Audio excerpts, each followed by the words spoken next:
You promise yourself you'll change. Again. 2 days later, you're exactly where you started. The shame is quiet. It doesn't scream, it whispers. You know this feeling. That moment when you realize you've broken another promise to yourself. Not to your boss, not to your family, to yourself. And somehow, that's the worst betrayal of all. You've watched the videos. Thousands of them. Motivational speakers with perfect teeth telling you that you're capable of anything. You've written the goals. You've downloaded the apps. You've even paid for the courses. But here's the truth nobody tells you. Motivation is a drug, and like all drugs, it wears off. Ricardo knows this. He's lived this. He's 29 years old, and he's been dying slowly for a decade. Not physically, psychologically. Every broken promise to himself is another brick in a wall of shame that grows taller every single day. He tells himself he'll save money. He doesn't. He tells himself he'll stop the impulse purchases. He buys anyway. He tells himself he'll build something meaningful. Instead, he builds nothing but excuses. The worst part? He knows exactly what he's doing. He watches himself do it. It's like being trapped in a car with a drunk driver, except you're both the same person. His bank account is a graveyard of failed intentions. His mind is a battlefield where he fights himself every morning and loses every night. And the motivational videos, they're just temporary anesthesia for a wound that never heals. Because motivation doesn't fix broken men. Only duty does. His name is Ricardo. He's you. He's me. He's everyone who ever promised themselves something and failed. Ricardo wakes up at 7:47 a.m., not 7 now, not 7:30, 7:47, because he hit snooze 4 times, and his alarm finally gave up on him. His apartment is a reflection of his mind. Organized chaos. There's a gym membership he hasn't used in 8 months. There's a book on financial discipline gathering dust on the nightstand. There's a journal with 3 pages filled and 97 blank pages waiting for a commitment that never comes. He opens his phone. 43 notifications. Most of them are ads for things he doesn't need but will probably buy anyway. His bank account shows $847.32. He made $3,200 last month. The math is simple. The shame is simpler. Ricardo works in sales. He's good at it when he shows up. But showing up is the problem. He's late to meetings. He misses deadlines. Not because he's incapable, because he's afraid. Afraid that if he really tries and fails, the shame will be permanent. So instead, he fails by default. At least that way, he can tell himself he never really tried. His mother calls. He doesn't answer. She's called 17 times this month asking when he's coming to visit. He keeps saying next weekend. Next weekend never comes. He's a ghost in his own life. Present but absent. Alive but not living. The procrastination isn't laziness. That's what he finally understands one night sitting alone in the dark. It's not that he doesn't want to work. It's that he's terrified of discovering he's not good enough. So he stays in the comfortable prison of potential. As long as he doesn't try, he can believe he could succeed. The moment he tries, he risks finding out the truth. His phone buzzes. Another notification. Another app promising to change his life in 30 days. He downloads it anyway. By day 3, he'll forget it exists. Ricardo is drowning in a sea of almost. Almost successful. Almost disciplined. Almost happy. Almost everything except actually alive. And the worst part? He knows it. He feels it every single day. The weight of it is crushing him slowly and nobody can see it because he's smiling. There's a concept older than your excuses. Older than your fear, older than you. It's called Yamato Damashii. One night at 2:47 a.m., unable to sleep because his mind won't stop attacking him, Ricardo falls into a YouTube rabbit hole. Not motivational videos this time. Something different. A documentary about samurai philosophy. He hears the term for the first time, Yamato Damashii, the spirit of Japan, the way of the warrior. But it's not what he expects. The narrator explains it slowly, carefully, like a secret being revealed. Yamato Damashii is not about motivation. It's not about feeling inspired or pumped up. It's about something far deeper. It's about duty, honor, the sacred obligation to keep your word, especially to yourself. In samurai culture, a man's word was his life. If he promised something, he did it. Not because he felt like it, not because he was motivated, but because his honor depended on it. Because breaking a promise to yourself was worse than death. It was the death of your spirit while you were still breathing. Yamato Damashii teaches that a true man doesn't need motivation. Motivation is for children. Motivation is for people who haven't discovered their own worth yet. A man of honor needs only one thing: duty. The understanding that every promise you make to yourself is a contract written in your own blood. Ricardo reads more. He finds the concept of giri, the obligation, the duty that binds you to your word, not out of fear, out of respect for yourself, out of the understanding that you are the only person who will ever truly know if you kept your promises or broke them. The samurai understood something we've forgotten. Shame is not weakness. Shame is a signal. It's your spirit telling you that you've betrayed yourself. And the only way to heal that shame is not through motivation or inspiration. It's through action, through keeping your word, through rebuilding your honor one small promise at a time. Yamato Damashii doesn't promise you'll feel good. It promises you'll be able to look yourself in the mirror and know you're a man of your word. Ricardo sits in the darkness, and for the first time in years, something shifts. Not motivation. Something heavier. Something real. It's the weight of responsibility, and somehow it feels like freedom. Small promises. Unbreakable. This is where transformation begins. Ricardo doesn't start big. He's learned that lesson the hard way. Instead, he makes one promise, just one. He will drink 1 liter of water every single day. Not because it's healthy, not because a motivational video told him to, but because he promised himself. And Yamato Damashii means his word is sacred. Day 1, he drinks the water. It feels small, insignificant. But when he goes to bed, something is different. He kept a promise. His word meant something. Day 2, he drinks the water again. This time, it's easier. Not because motivation kicked in, because duty doesn't require motivation. It requires only commitment. By day 7, something strange happens. He's kept a promise to himself for an entire week. The shame that's been living in his chest for years starts to crack. Just a little, but it cracks. Then he adds another promise. He will write down every single peso he spends, not to judge himself, but to be honest with himself, to see the truth without flinching. The first day, he writes down a coffee, a snack, an impulse purchase he doesn't even remember making. He sees it all written down and the shame tries to come back. But this time he doesn't run from it. He looks at it, he acknowledges it, and he promises himself, tomorrow will be different. Tomorrow is different, not perfect, but different. He adds another promise. He will go to bed at 10 p.m., not because sleep is important, though it is, but because he promised, and his word is his honor. The first night, he fails. He's on his phone at 11:30 p.m. The old shame tries to convince him that he's hopeless, that he should just give up. But Ricardo has learned something new. Failure isn't the end of honor. Breaking your promise after you fail is. So the next night he goes to bed at 10 p.m.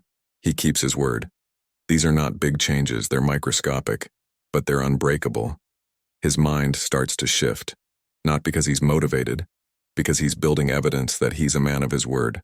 Every small promise kept is a brick in a new foundation.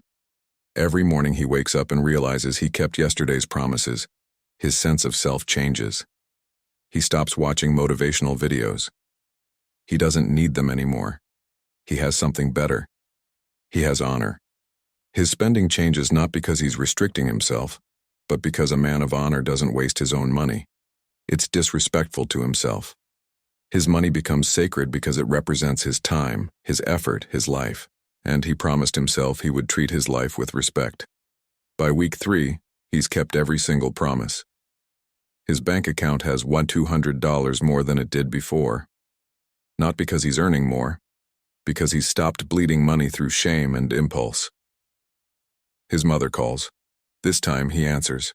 He promises her he'll visit next weekend. And he means it, because his word is his life now. But honor is tested, and the test comes when you're weakest. It's week 5. Ricardo has kept every promise. His life is changing. His shame is healing. And then everything falls apart. His boss calls him into the office. The company is downsizing. Ricardo's position is being eliminated. He has 2 weeks. The old Ricardo would have seen this as confirmation that he was right all along, that he wasn't good enough, that the universe was conspiring against him. The old Ricardo would have gone home, ordered food he couldn't afford, and spent the night scrolling through his phone, numb. But Ricardo is not the old Ricardo anymore. That night, sitting in his apartment, the weight of it all crashes down. The fear is real. The uncertainty is real. The shame tries to come back, whispering that he's failed again, that nothing has changed, that he's still the same broken man. He looks at his promises, the water he drinks every day, the money he tracks, the sleep schedule he keeps. All of it feels meaningless now. What does honor matter when you're about to lose your job? What does duty mean when the world is falling apart? For the first time in 5 weeks, Ricardo wants to break his promises. He wants to go back to the comfort of failure. At least there, he knew what to expect. He sits in the darkness, and the shame is louder than it's ever been. This is the moment. This is where most men quit. This is where motivation dies and reveals itself as the illusion it always was. Ricardo's hand moves toward his phone. He's going to order food. He's going to numb himself. He's going to break his promises because what's the point anymore? But then he stops. He thinks about the samurai, about Yamato Damashii, about the understanding that honor is not something you feel. It's something you do, especially when you don't feel like doing it. A man of honor doesn't keep his promises because life is easy. He keeps them because his word is the only thing that's truly his. Everything else can be taken away. His job, his money, his health. But his word is sacred. Ricardo drinks his liter of water. He writes down every peso he spends. He goes to bed at 10 p.m. Not because he feels motivated, because he promised. And his promise is his life. That night he doesn't sleep well. But he sleeps as a man who kept his word. And that's worth more than any comfort. The moment when everything makes sense. When you finally understand what you've been building. The next morning, Ricardo wakes up and something is different. He's not happy, he's not excited, he's not motivated. But he's something better. He's at peace. He realizes in that moment that he's been asking the wrong question his entire life. He's been asking, how do I feel motivated? When the real question was always, who do I want to be? Motivation is about feeling. Duty is about identity. When you're motivated, you're dependent on external circumstances. When you're driven by duty, you're dependent only on yourself. And that's the only dependence that matters. Ricardo understands now why the samurai valued honor above life itself. It's not because they were crazy. It's because they understood something fundamental. Your life is temporary. Your honor is eternal. The only thing that survives you is the reputation you build through your actions. Every promise he kept wasn't just about changing his behavior. It was about changing who he is. Every time he drank the water, he wasn't just hydrating his body. He was telling himself, I am a man who keeps his word. Every time he tracked his spending, he wasn't just managing money. He was saying, I respect myself enough to be honest with myself. This is Yamato Damashii. Not motivation, not inspiration, identity. He thinks about his job. He's losing it, but he's not losing himself. And that's the difference. The old Ricardo would have lost both. The new Ricardo is losing a job, but he's keeping his honor. He's keeping his word to himself. And from that foundation, he can rebuild anything. He opens his laptop and starts applying for new jobs, not with desperation, with the quiet confidence of a man who knows he can keep his promises. If he promises to show up on time, he will. If he promises to do good work, he will. If he promises to be honest, he will. The money will come. The job will come. But these are consequences, not the goal. The goal is to be a man of honor. Everything else follows. Ricardo sits at his desk, and for the first time in years, he's not running from himself. He's running toward himself. And that makes all the difference. This is not a happy ending. This is a real one. 3 months later, Ricardo has a new job. It pays less than the old one. But he's kept every promise he made to himself. His bank account has $4,800. Not because he's rich, because he's disciplined. His apartment is different now, not because he redecorated, because he respects it. He respects himself enough to keep it clean, to keep it organized, to treat it like a home instead of a storage unit for his shame. He visits his mother. He keeps that promise too. Every Sunday, without fail. Not because he feels like it, because he promised. And his word is his life. The motivational videos are gone from his phone. The apps are deleted. The courses are forgotten. He doesn't need them anymore.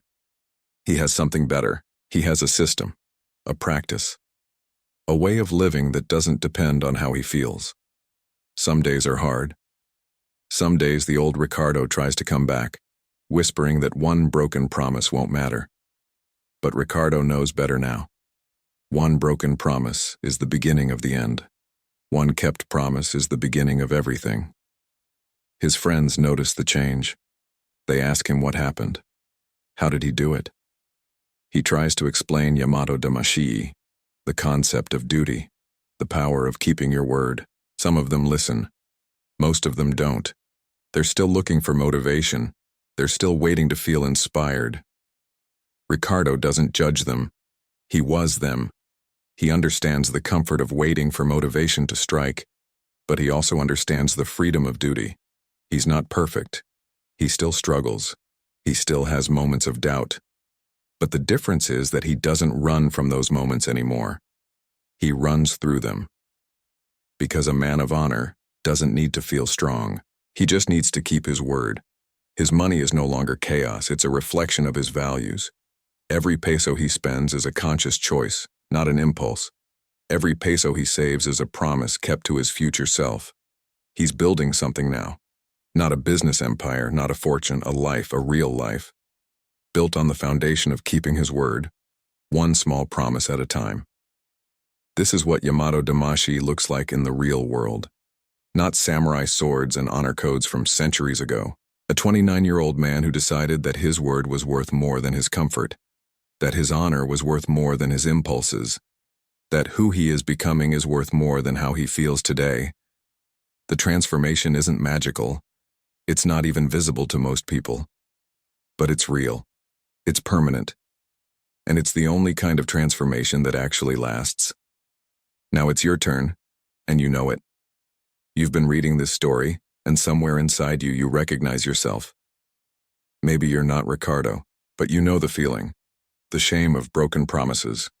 The cycle of motivation and failure. The weight of knowing you're capable of more, but settling for less. Here's what I want you to understand. You don't need motivation. You need duty. You don't need another video, another course, another promise to yourself that you'll change starting Monday. You need to make one small promise today. Just one. And you need to keep it. Not because you feel like it. Because your word is your life. Maybe it's drinking a liter of water. Maybe it's writing down your spending. Maybe it's going to bed on time. Maybe it's calling someone you've been avoiding. It doesn't matter what the promise is. What matters is that you keep it. Because every promise you keep is a brick in a new foundation. Every promise you break is a brick in a wall of shame that gets higher every day. Yamato Damashii isn't about being Japanese. It's not about being a samurai. It's about understanding that you are the only person who will ever truly know if you kept your word. And that knowledge either builds you up or tears you down. So here's my question for you. Who do you want to be? Not how do you want to feel. Not what do you want to achieve. Who do you want to be? Because that's the real question. That's the question that changes everything. If you want to be a man of honor, a woman of integrity, a person whose word means something, then you already know what to do. You don't need motivation. You need to start. Today. Right now. With one small promise. And you need to keep it. Not for me. Not for anyone else. For yourself. Because your word is your life. And your life is the only thing that's truly yours. So what's your promise? What's the one thing you're going to commit to starting today that you will not break? Comment below. Make it public. Because there's power in declaring your duty to the world. There's honor in saying, "This is who I am. This is what I stand for. This is my word." And then keep it. Because that's Yamato Damashii. That's the spirit that transforms men. Not motivation. Duty. Your word is your life. Make it count.